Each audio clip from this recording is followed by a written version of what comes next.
Hello everybody, back again with another review video, and today's review is going to be over the DC Multiverse Robin, which is a part of the collectible Nightmare Bat. As you can see inside of the packaging, you'll get extra hands, as you can see here, and then the part for the Nightmare Bat, which looks like his wing, the figure, a card, and then I'm assuming a typical display stand, which is going to be hidden in the back of this figure. Moving on to the top side, you're going to see 12 plus, just like every other figure. 22 moving parts as well, as you can see up here. And then moving on to the side, it is a part of a Batman Forever wave. As you can see, Robin, Batman Forever once again. And on the back, this is the only bummer when it comes to Build-A-Figures, is that there's no separate artwork on the back of the box for those inbox collectors. The only art is going to be on the actual card, which is inside the box. But here you see a bigger image of the Nightmare Bat as a whole. And yes, you do get a wing, so it's kind of cool that you do see that, but it takes away from the greatness of actually getting specialized art for each character in the back of the box. And you can see up here at top, once again, Robin, Batman Forever, and then collect to build them all. As you can see, Batman, Robin, the Riddler, and Two-Face.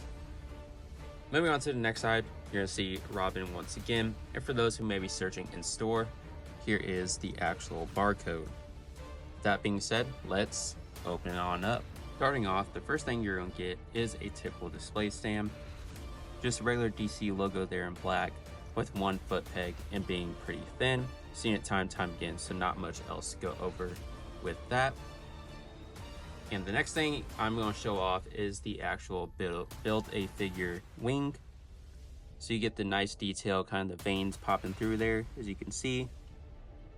So great texturing going on, and then kind of the hair look or fur look on the back side on the actual arm. And then you can see the actual hand, which obviously extends into the wings to create the wings. But yeah, it definitely has a pretty rough texture to it, which is accurate for a bat. For me personally, kind of seems like a weird figure to get or be a Build-A-Figure, since it is just a large bat. But that's probably just my personal opinion, and you may feel the same, you may not. Next thing you're gonna get is the card. Here is the card and artwork for Robin from Batman Forever. Decent artwork, or not really artwork, it's more just like a photo from the movie. I guess it's pretty decent. They did the same with some of the other past figures, a part of the actual movies. And then real name, Dick Grayson. I'm not going to, actually I'll read it over just because it seems to be a little different in terms of actually kind of describing more of the storyline. So Batman faces off against two foes, okay, I can't even pronounce that word, so I'm gonna skip it. Horribly scarred former district attorney Harvey Dent, aka Two-Face, and the Riddler, a disgruntled ex-Wayne Enterprises inventor seeking revenge against his former employer by unleashing his brain-sucking weapon on Gotham City's residents. As the Caped Crusader also deals with tortured memories of his parents' murder, he has a new romance with psychologist Chase Meridian. I really screwed up reading there, but that has to be expected. I screw up a lot of things. And when it comes to extra hands, you're gonna get two of these, one for the right, one for the left. And I'll go over just this one in general. So it's more of a grippy hand for him to actually hold something, but there's really nothing for him to hold, even though he has the open hands. It seems to be an issue with Robin figures, is that there's really like nothing included. There may not be much to include as a weapon, but should be at least something. So therefore, he can actually have use of those handheld hands. And you're gonna get a pointer finger right here, so you can see for the actual right hand. Pretty basic as well. And then you're gonna get an open hand for the left hand.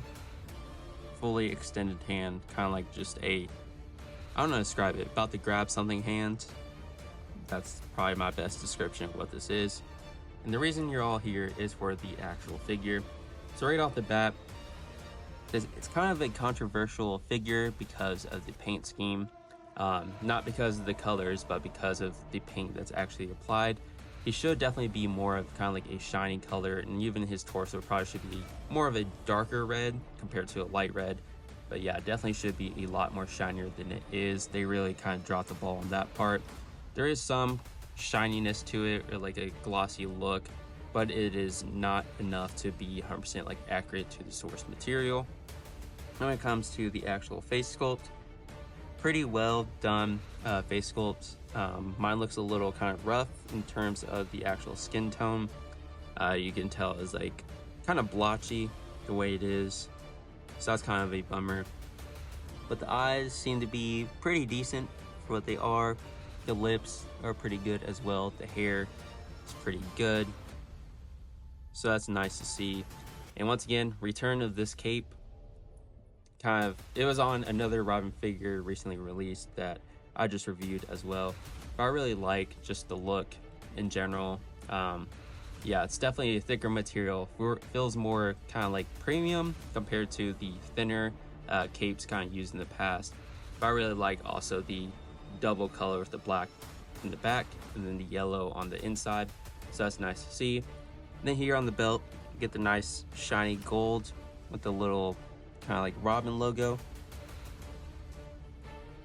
And then another issue I've seen already, this seems to be kind of just, I don't know, this joint cover, whatever you want to call it, kind of pops out. This one doesn't, but this one does, so that may just be an issue on my copy, but it's just kind of a bummer to see.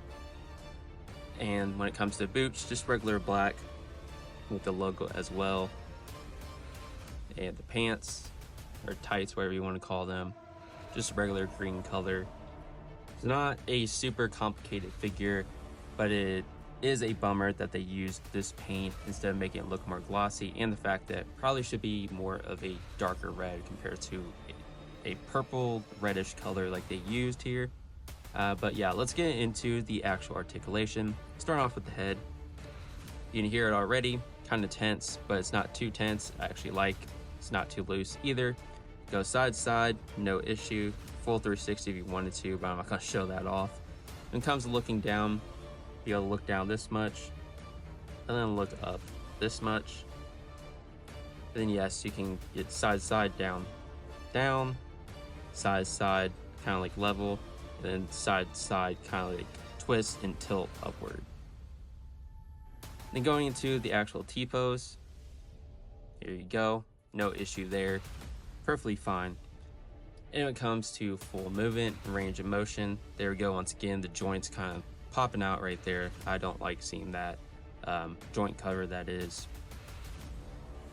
The bicep cut, full range of motion there, no issue. And when it comes to the actual elbow, all the way, no issue as well. And when it comes to the actual wrist, full range of motion, no issue there. And it comes to actually bending down, here we go.